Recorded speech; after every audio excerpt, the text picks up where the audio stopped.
नमः संस्कृताय प्रिय संस्कृत मित्राणि। संस्कृत सेवा में आप सभी का स्वागत है। मैं शिवम शुक्ल। हम लोग किरातार्जुनीय प्रथम सर्ग का अध्ययन कर रहे हैं, जिसमें हम लोगों ने किरातार्जुनीय प्रथम सर्ग के 1 से 5 तक श्लोकों का अध्ययन कर लिया है। और कल हम लोगों ने 5वें श्लोक का अध्ययन किया, उसके अर्थ को जाना, और उसके बाद अब हम लोग जो है उसी की परीक्षा दृष्टि लेकर के आए हैं। क्या लेकर के आए गुरु जी? परीक्षा दृष्टि। इसमें कुछ सवाल दिया हुआ है, इन सवालों को हम लोग देख लेंगे और इनको हम सॉल्व करेंगे, और कुछ नए सवाल जो बन सकेंगे इससे, उसको भी हम लोग बताने का प्रयत्न करेंगे, समझने का प्रयत्न करेंगे। तो आइए देखते हैं क्या दिया है। सकिन सखा साधुन शास्त्रोधिपम, इसे किसने कहा? तो भैया इसको वनेचर कहता है। क्या कहता है वनेचर? अर्थात यह अधिपम न शास्ति, अर्थात जो राजा को साधु न शास्ति, हितकर उपदेश नहीं करता है, सकिन सखा, वह कुत्सित सखा। कैसा सखा है गुरु जी? कुत्सित सखा है, अर्थात कुमित्र है। तो किन सखा में अगर बात किया जाए तो कौन सा समास होगा? तो कुत्सिता है सखा, किन सखा, किंक्षेपे सूत्र है, इसमें कर्मधारय समास हो जाएगी। कौन समास हो जाएगी? कर्मधारय समास हो जाएगी। और जो ये शास्ति है, ये सास का गुरु जी, जो शास्ति है, सास हो अनिष्टौ धातु है, इसमें लट लकार का प्रथम पुरुष एक वचन का रूप है। रूप चलता है शास्ति शिष्टः शासति, सासी शिष्टः शिष्ठ, सास्मि शिष्वः शिष्मः, ऐसे रूप इसका चलता है। और यहाँ यह शब्द यत का पुल्लिंग रूप है, तो यह यौजे यम यौजान ऐसे रूप चलता है। तो पूछिएगा यह किस शब्द का रूप है? तो यत शब्द का पुल्लिंग रूप है, ऐसा आप कह सकेंगे। और सकिन सखा साधु न शास्ति योधिपम, यह सूक्ति, यह पंक्ति कहाँ से ली गई है? तो यह पंक्ति किरातार्जुनीय से ली गई है। कहाँ से ली गई है? किरातार्जुनीय से ली गई है। और इस पंक्ति का वक्ता कौन है? तो आप बताएंगे वनेचर है। और अधिपम से यहाँ किसका बोध होता है? तो अधिपम से यहाँ राजा युधिष्ठिर का बोध होता है। किसका होता है? राजा युधिष्ठिर का बोध होता है।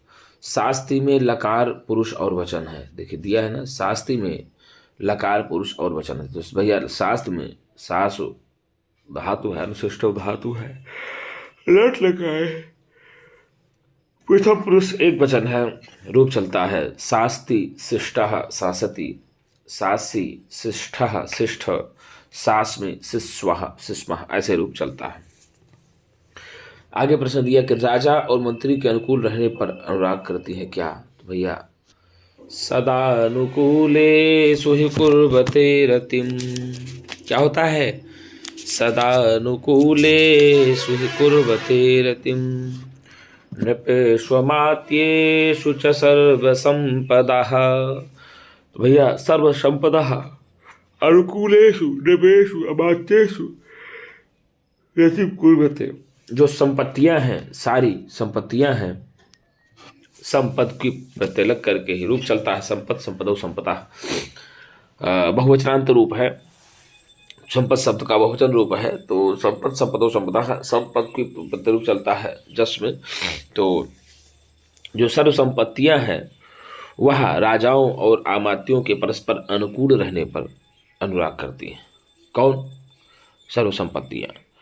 सर्व संपत्तियां कब अनुराग करती हैं? तो आप देंगे राजा और मंत्रियों के, आमात्यों के परस्पर अनुकूल रहने पर जो सर्व संपत्तियां हैं वे अनुराग करती हैं। क्या करती हैं गुरुजी? अनुराग करती है।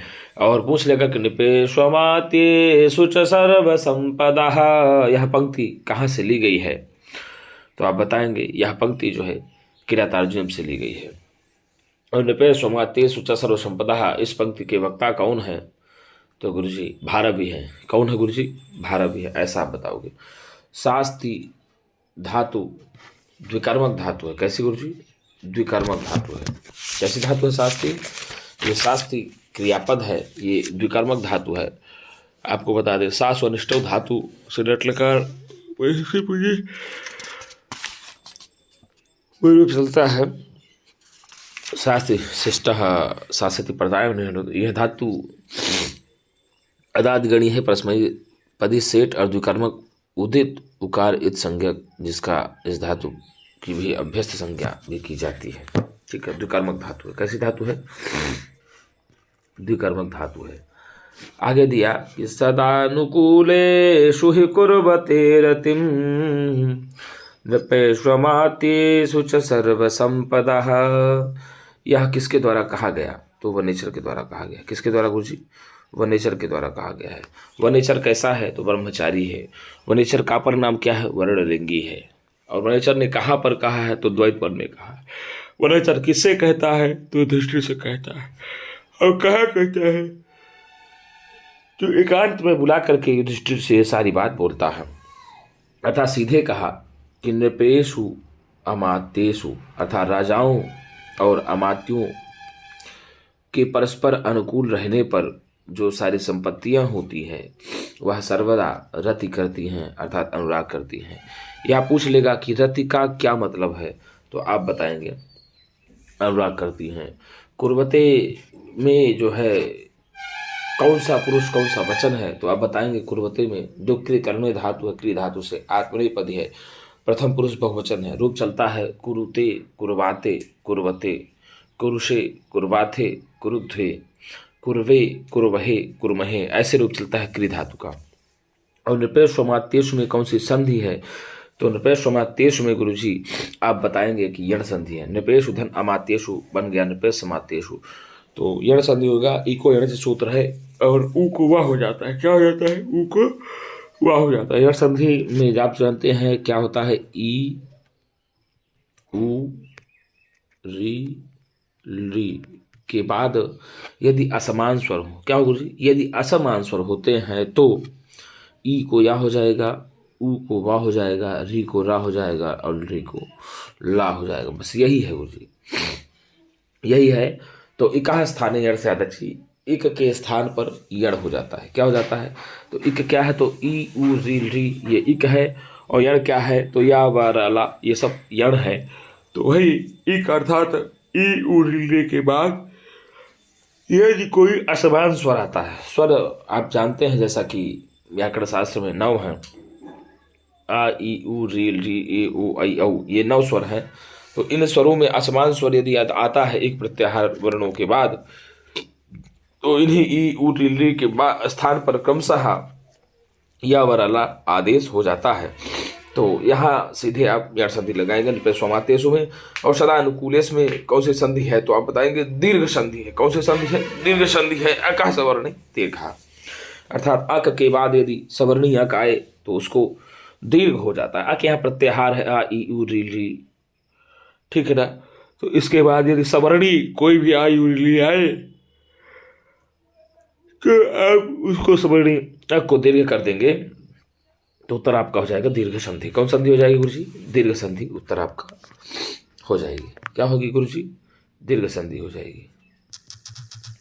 ठीक। अब आगे अगर प्रश्न पूछ ले कि गुरुजी जो राजा को उचित परामर्श नहीं देता है, जो राजा को उचित परामर्श नहीं देता वह नहीं है, मंत्री नहीं होगा, बिल्कुल नहीं होगा। तो भैया पहले ही श्लोक कहा सकिन सखा साधु न शास्ति योधिपम, अर्थात जो अपने राजा को समुचित परामर्श नहीं देता, उचित परामर्श नहीं देता, हितकर उपदेश नहीं देता, वह कुत्सित मंत्र है, वह मंत्री नहीं हो सकता, वह मंत्री नहीं हो सकता, वह कुमित्र है। और जो हितकर की बातों को सुनता नहीं है वह राजा भी कुत्सित स्वामी है। कैसा स्वामी है?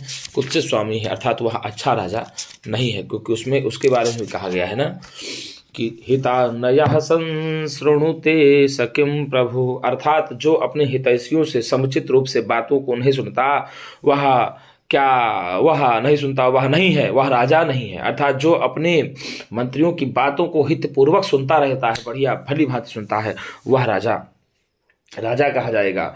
और जो मंत्री अपने राजा को समुचित उपदेश देगा वही मंत्री कहा जाएगा। नहीं कोई भैया इस तरह से कहा जाने वाला नहीं है। तो मित्रों, यदि मेरी वीडियो आपको अच्छी लगे तो लाइक एवं सब्सक्राइब जरूर करें और अपने मित्रों तक शेयर भी करें। तो मित्रों, आज के लिए इतना ही। हम पुनः एक नई वीडियो के साथ मिलेंगे। तब तक के लिए नमः संस्कृताय।